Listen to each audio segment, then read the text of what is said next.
What's up, Flick Connection? This is Darren, and today I'm going to give you the top 10 movies that influence Stranger Things.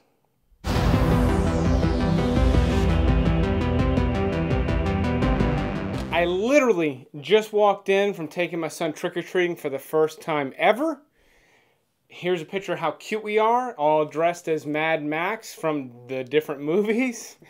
I'm exhausted, and before I cull through his candy stash that he's not really going to be allowed to eat, I want to give you a top 10 list like I normally do, but this time instead of things that are exclusively on Netflix, it's things that influenced or are similar to Stranger Things. Now, Stranger Things Season 2 just started. I'm in the middle of it. Addicted to this show. Love everything about it. And if you can't get enough of this show, here are 10 movies that have a lot in common with the Stranger Things series. Starting off at number 10 is actually a Netflix original movie called SPECTRAL. Now, this was a really cool movie that a lot of people missed, and it's cool for a couple of reasons. One reason this movie is so cool is it looks a lot like Black Hawk Down or some kind of modern warfare movie, but it's got a heavy supernatural element to it, sort of this otherworldly type of thing, and it's got some twists and stuff. So it doesn't have the similarities with Stranger Things as like the throwback 80s with the kids, like it misses that stuff, but it's at number 10 because it's got the least in common. But it's this cool Netflix original that's got a lot of supernatural elements. It's just got a cool vibe. And because so many people missed it and there's not a lot of people talking about this movie, I'm recommending it for that reason. Definitely watch it if you're into Stranger Things. You're going to like this movie.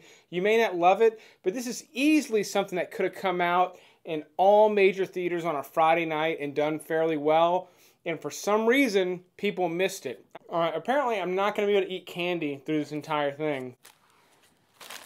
Let's go with Skittles. I don't remember the last time I had a Skittle. Oh shit, these have like sugar on them. So next is Coraline. A lot of you probably remember this. It hasn't been out that long. It's a stop-motion animated movie. But it's cool because it involves kids and sort of going into another dimension. And so for that reason, it has a lot to do with Stranger Things. But it's got a cool vibe. Again, the fact that it like kind of deals with like kids sort of like discovering this other world, it's going to give you sort of this feeling that you get from Stranger Things. Stranger Things aside, it's a cool movie. It's one of those movies that like Nightmare Before Christmas fans just like rush out to see. And it's good. It's not as good as Nightmare Before Christmas, but it's a really good sort of creepy stop motion movie. And it just hasn't sort of maintained that cult following that, you know, movies like Nightmare Before Christmas have. But it's definitely worth revisiting. I haven't seen it in a really long time. I watched it recently though, and it's great. It's really well done. It's a good one to watch with the kids. So unlike most of the movies on this list, it's one you can watch with the kids, which, you know, it gets bonus points for that. Alright, I think I'm done with the candy. I can't eat candy and talk to you at the same time. I love this one as a kid. Number 8, Batteries Not Included. It's on Netflix. Man, such a cool movie. This one gets the points because it does deal with the supernatural, even though it's like extraterrestrial, so it's a little different than Stranger Things in that sense, but it's got that throwback vibe. It's not Steven Spielberg directed, but it is Steven Spielberg produced. Stranger Things is influenced heavily by Steven Spielberg movies, which we'll get to later on this list. Batteries Not Included. If you did not see this when you were younger, you somehow missed it. It's on Netflix now. Watch this one. This one actually should probably be higher up on the list now that I'm thinking about it, but it's so fun. It's about this old apartment building in Manhattan that's supposed to be torn down, and the residents don't want to move, and they're aliens, but they're small, saucer-sized, literal like dinner plate-sized UFOs that are like autonomous, that kind of come in and sort of help them. It's got a lot of practical effects. If you are a practical effects fan, this is like the movie to watch. So again, just watch this one. If you love Stranger Things for that throwback vibe, this movie is one of the places that comes from. At number 7, it's 2 Russian sequels. Nightwatch and Daywatch, and there's supposedly a third on the way. Now, the creator of these movies went on to do some other things, like Abraham Lincoln Vampire Hunter. They didn't do so well. In fact, these didn't do that well in the States, but they're really cool. They sort of deal with this alternate dimension and these beings that can go back and forth between them. There are vampires and other sort of, creatures in it. And it's got this really cool vibe, this really cool, almost sort of 90s rock vibe. Because it was done in Russia, it sort of has this, like, it's got this unique element to it. It's foreign language. You're going to have to read subtitles, but these movies are really, really fun. They're really, really rated R. But if you love Stranger Things, you're going to dig these movies, and you're going to be surprised you haven't seen them yet. Number 6 might be an obvious one. It's another Steven Spielberg produced movie, and it's from the 80s, and that is the original Poltergeist. This flick is definitely an influencer of Stranger Things. There's a lot of similar elements. Stranger Things has the upside down, whereas Poltergeist sort of deals with this other dimension that's right in these people's home. There's so many similarities. It is a direct influencer. There's no bones about it. I love this movie. This is one of my favorite Halloween movies, like, of all time, because it's fun, it's interesting, it's exciting. It's just got so many different elements to it. It's scary, whereas it's just like, it's also really fun to watch, and it's so well done. It's one of those movies that's really a shame they did a remake of, and I'm not a big hater of remakes. I really believe there's a place for them, but this movie did not need one because it is held up so well. So definitely rewatch Poltergeist if it's been a while since you've seen it. Number 5 is one a lot of people have seen. It's on Netflix currently. Donnie Darko. A lot of similarities to Stranger Things. The main character is older than the kids in Stranger Things, but as this series goes on, these kids are going to become in their late teens, and there's going to be a lot of crossover between, sort of the things they're dealing with and the things, Donnie Darko is dealing with. So I recommend this movie on that basis. I think even though it's not got a ton in common with Stranger Things, I think the similarities are going to be more and more obvious the more this series goes on. And Stranger Things is so popular, I'm going to be surprised if we don't get at least 5 or 6 seasons out of this, putting the kids, that star in this show well into their late teens. Number 4 is really just a classic, and it doesn't have the slightest hint of the supernatural in it, but it still makes it to number 4 because it heavily, heavily influenced Stranger Things, and that is Stand By Me.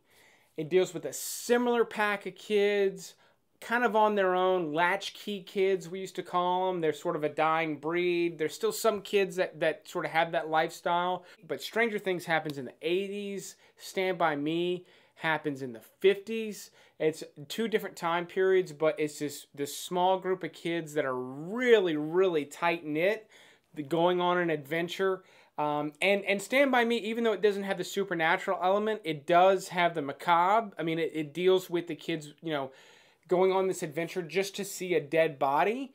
So there is that element, but this is just a classic movie, classic moments. Definitely an influencer of Stranger Things. Number 3, one of the most similar movies we could have, and that is J.J. Abrams' Super 8. Now, I'm kind of conflicted on this movie, and the same way I am with most J.J. Abrams films. I like it. I like it a lot. I don't love it. I feel like I should love this movie because I like everything about it, but something about the way J.J. Abrams, tells a story, there's something missing, and I've yet to be able to put my finger on it. The day I put my finger on it is a day I do a video about it, but it happened with The Force Awakens. It happens with every movie he's done. I liked them on the first viewing, and then they don't have the longevity for me. It happened with the Star Trek films he did. It happened with this too, but it's still a really cool movie. Kids, aliens, It's dark. It's realistic. It has everything in common with Stranger Things, a movie that came out 6 years before it could possibly have. Number 2, a movie I really like that has a little less to do with Stranger Things than Super 8, but I really love this movie. Everybody does. It's everybody's favorite, Goonies. The reasons this is an influencer for Stranger Things are obvious. Similar to Stand By Me, it's a pack of kids on their bikes, going on an adventure. Throwback because it is an 80s movie. It's one of the ultimate 80s movies. Super cool. Great one to watch with the kids, especially if they're close to that age. It's so much fun. If you're watching Stranger Things or you finish it and you have an itch for more, Goonies is going to scratch that itch. It's got supernatural-ish stuff. You know, Goonies is just good for so many reasons. I could go on about it, but if you're watching this video, the odds that you haven't seen Goonies is so far out there. If somehow you haven't seen it yet, let me know in the comments. Go watch it. Come back and tell us what you think. Everyone's going to be super interested to see that interaction down below. And number 1 on the list is also on Netflix. So if you're watching Stranger Things, you can immediately jump to this. It's going to scratch the itch more than anything else because it is the main influencer of Stranger Things. And that is Steven Spielberg's E.T. One of the most successful movies of all time for so many reasons. It's good every single time you watch it. It's got so much in common with Stranger Things. Not only is it kids going on an adventure, they're on their bikes, they're dressed similar to they are in Stranger Things. The look is similar to Stranger Things. This movie is what inspired Stranger Things. I have no doubt in my mind. This is the one. Now, it's kind of an obvious choice, but that's what makes it number 1.